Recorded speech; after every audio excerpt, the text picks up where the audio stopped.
नमस्ते। आजको हाम्रो क्वेसन हो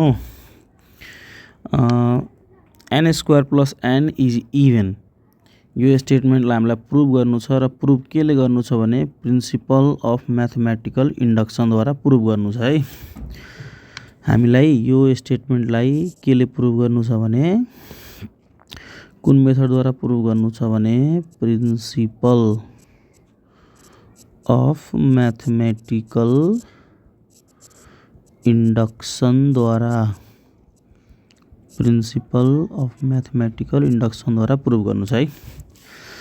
त as we know principle of mathematical induction में सबभन्दा पहिला हामीले के गर्छौं भने यो जुन हाम्रो गिभेन स्टेटमेन्ट छ यसलाई लेट गर्छौं। यसलाई हामी गर्ने let pn is n square plus n र यसलाई के मान्दिने भने यसलाई मान्दिने स्टेटमेन्ट 1। अच्छा, हामीलाई साबित गर्नु छ कि n स्क्वायर प्लस n जुन छ यो के हो, n स्क्वायर प्लस n जुन छ यो के हो, इभेन नम्बर हो फर अल इन्टिजर और for all positive integer n। हामीले यहाँ साबित गर्नु छ, हामी लेख्दौं यहाँ we have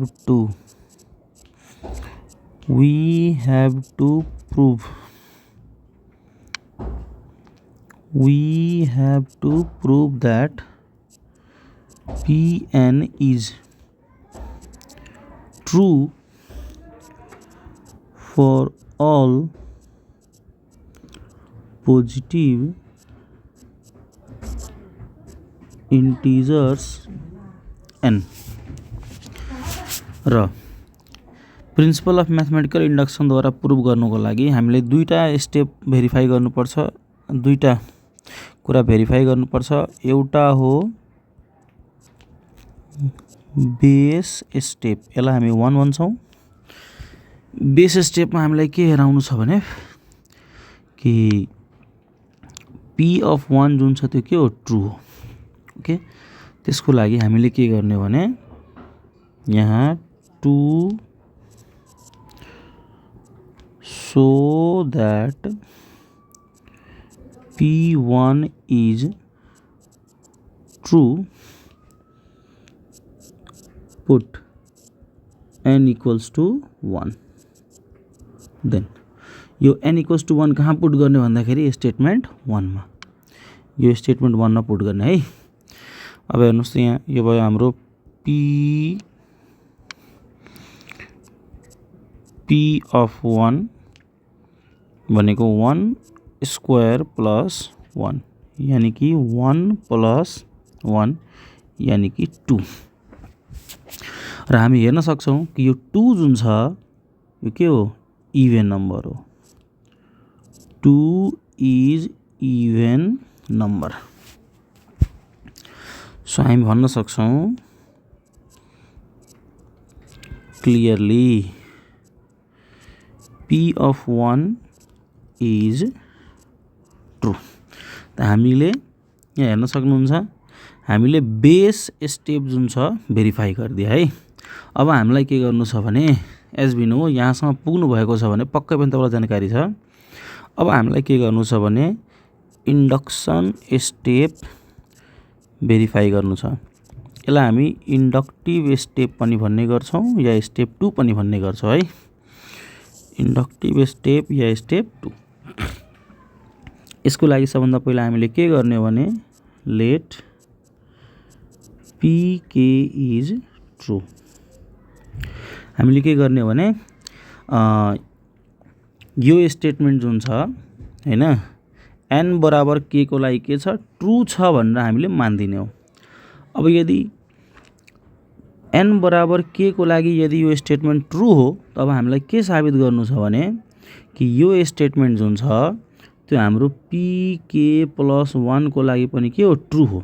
याद राख्नुस् प्रिन्सिपल अफ म्याथमेटिकल इन्डक्सनमा हामीलाई 3 वटा कुरा हेराउनु पर्ने छ।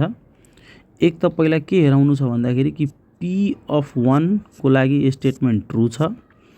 दोस्रो हामीलाई p अफ के गर्नु छ भने लेट गर्नु छ र यो लेट गरेर यसलाई मान्नु छ कि यो ट्रू छ है। र यदि यो ट्रू छ भने हाम्रो पी अफ के प्लस 1 को लागि पनि यो स्टेटमेन्ट के छ ट्रू छ। यदि साबित भइहाल्यो कि पी के प्लस 1 को लागि पनि यो स्टेटमेन्ट ट्रू छ भने यो स्टेटमेन्ट हाम्रो के हुन्छ भने पुरा प्रुभ भइहाल्छ है। यो स्टेटमेन्ट के हुन्छ हाम्रो प्रुभ भइहाल्छ। तब हामीलाई यहाँ लेट पी के इज ट्रू, यदि पी के इज ट्रू लाई माने त then we have to prove that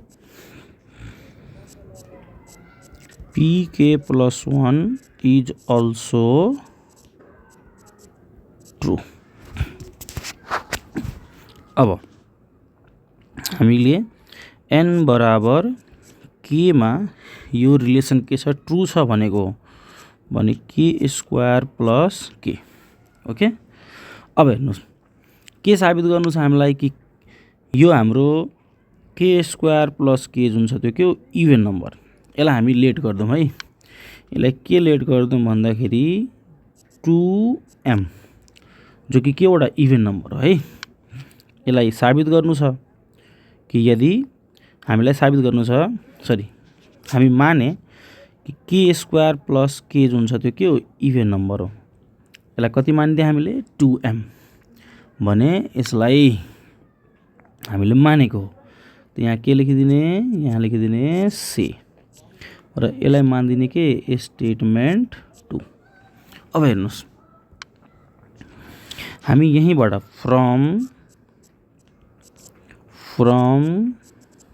statement 2 लेख्न सक्छौँ के स्क्वायरको भ्यालु हेर्नुस् त के square is equals to 2m minus के। ओके, यो अहिले काम लाग्छ हुन्छ। अब हामीलाई अर्को के साबित गर्नु छ भने यो त हामीले निकालेको है, यो हामीले निकालेको हो। कहाँबाट निकालेको भने माथिबाट निकालेको हो। ठिक छ।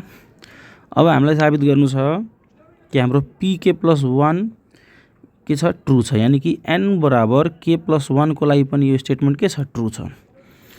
सो यहाँ अब लेख्छ हामी पी के प्लस 1 है भनेको के प्लस 1 को स्क्वायर प्लस के प्लस 1 है। यसलाई ए प्लस बी को होल स्क्वायर लगाउने हो भने के square plus 2k plus 1 plus के प्लस 1 भने हाम्रो के भइहाल्यो के स्क्वायर प्लस 2k प्लस के भनेको 3k 1 प्लस 1 भनेको 2।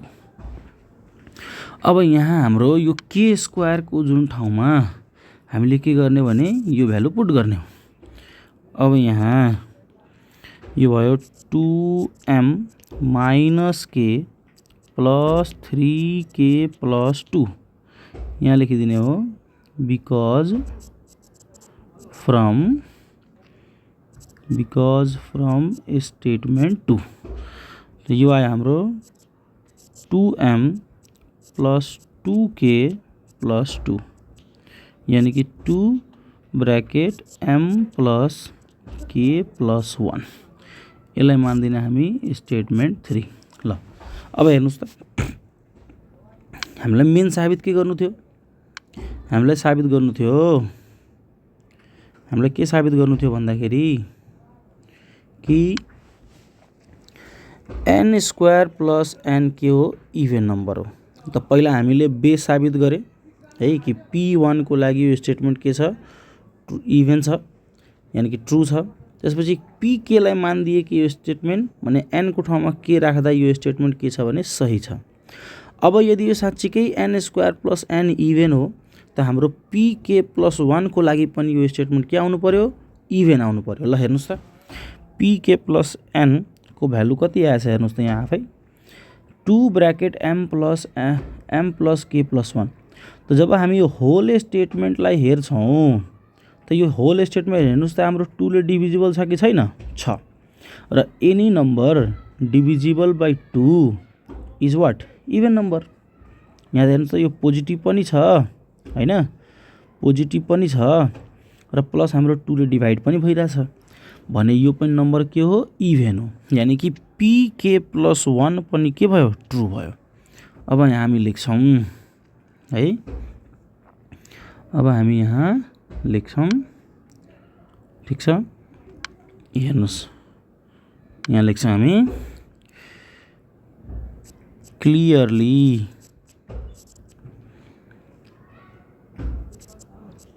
we can say that pk plus 1 is also true। हामी भन्न सक्छौँ है कि pk plus 1 पनि के छ, ट्रू छ। किन ट्रू छ? किनभने यो नम्बर हाम्रो के, हेर्नुहोस् त, यो नम्बर हाम्रो इभेन नम्बर हो। अब हेर्नुहोस् त, हामीले प्रिन्सिपल अफ म्याथमेटिकल इन्डक्सनको लागि सबै कुरा प्रुभ गरिदिए।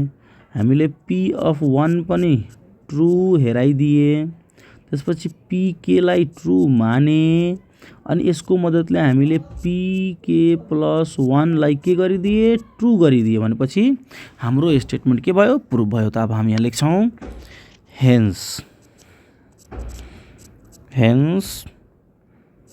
By principle of mathematical induction Pn is true for all positive natural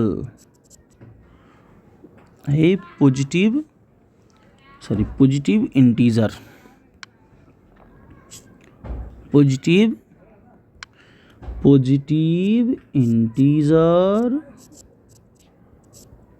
n, ठीक ल। यो भयो हाम्रो n square plus n is even number for all positive integer n, prove भइहाल्यो। ल, तपाईँहरूलाई यदि यो भिडियो राम्रो लागेछ, समझमा आइरहेछ मैले बताएको कुरा भने please like, share and subscribe गर्नु होला है। र मलाई फेसबुकमा पनि फलो गर्न सक्नुहुन्छ। मेरो फेसबुकको नाम हो, यदि फेसबुकको कुरा गर्ने हो भने मेरो फेसबुकको नाम हो राहुल सराफ। हस्, thank you, have a nice day, smile.